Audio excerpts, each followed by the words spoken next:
大家好，我是娟子。秋季的萝卜已经大量上市了，平时可以泛着黄花做给家人吃。今天买了一个高青萝卜，分享一个家常做法。先把萝卜的头和尾切掉，表皮洗不净的削去一层薄皮，用刮板刮成细丝。这个高青萝卜生吃也不错，非常的清脆。加入一勺食用盐，搅拌均匀，腌制10分钟，杀出萝卜里面的水分。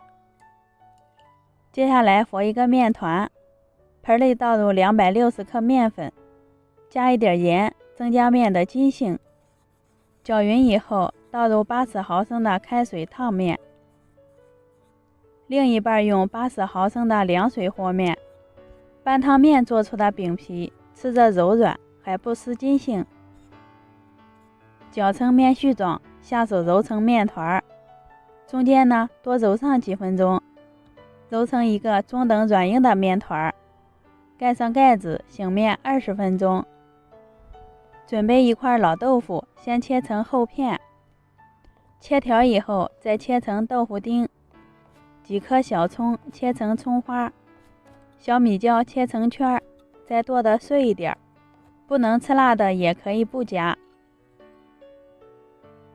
在豆腐里打入一个鸡蛋，搅拌均匀，让每一块豆腐丁都裹上鸡蛋液。不粘锅淋入适量油，油热以后倒入豆腐丁，用铲子摊开，先煎上2分钟。底部金黄以后托起来换个面，这样煎好的豆腐色泽金黄，也不容易碎。炒好以后用铲子捣散。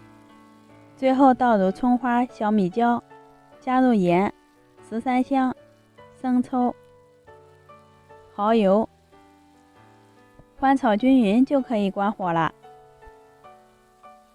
萝卜丝儿也腌好了，出了好多水，把水分挤出来，再切成小段状，在里面淋入一些香油，搅拌均匀，把炒好的豆腐倒进去。萝卜豆腐馅就调好了，闻着好香啊！先放在一旁。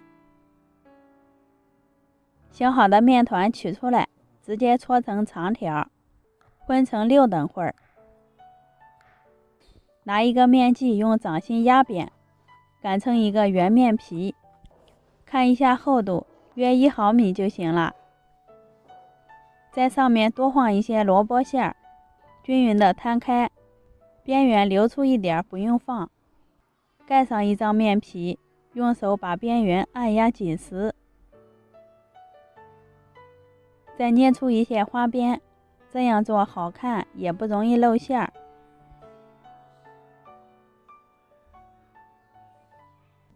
电饼铛提前预热，刷上一层油，放入做好的生胚，表面也刷一层油，锁住水分。选择大火，先烙上2分钟，底部金黄以后给生胚换个面，接着烙上2分钟，烙至菜盒鼓起大泡，说明里面也熟了，金灿灿的，闻着好香啊！切成小块，好方便食用。咱们的萝卜菜盒就做好了，想不想吃？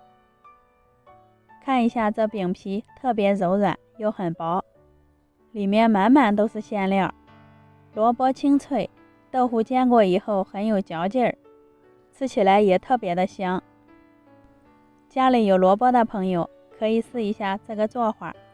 谢谢你的观看，我们下期见。